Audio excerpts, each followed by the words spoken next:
ते सोलापूरमध्ये जयंती ही प्रचंड उत्साहाने 14 एप्रिल साजऱ्या केल्या जाते, पण त्याच्यानंतरचा जो रविवार येतो त्या रविवारला प्रचंड मोठा असणारा जुल्लोस या ठिकाणी असतो।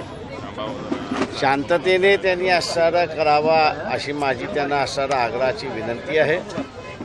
अनेक जण आता बाबासाहेबांचं महात्म्य हे त्यांना पटायला लागलेत, त्यांनाही या जयंतीमध्ये जोडून घ्यावं अशी माझी त्यांना विनंती आहे आणि ते या दोन्ही गोष्टी करतील अशी मी अपेक्षा धरून त्या ठिकाणी चालतो।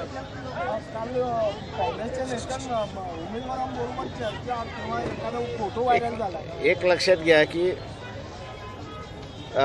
काँग्रेस पक्षाकडून हा गाढवपणा होणार याची मला असताना अत्यंत जाणीव होती, कारण का ते गाढवाचंच पक्ष आहे, दुसरं कोणाचंच नाही आहे।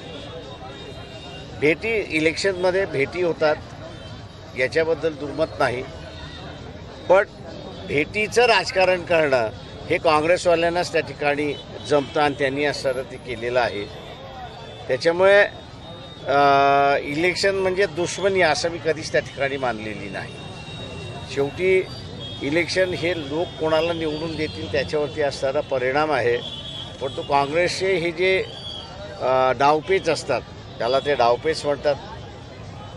कोणाला तरी जाऊन भेटायचं, मग त्याच्याबरोबर फोटो काढायचा आणि मग त्याला असणारा व्हायरल करायचं आणि मग म्हणायचं अरे अरे अरे असं झालं तसं झालं।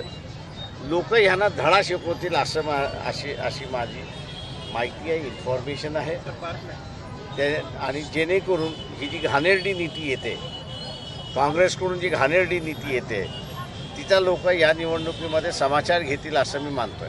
4 दिवसावर लोकसभा येऊन टाकले, 18 तारखेला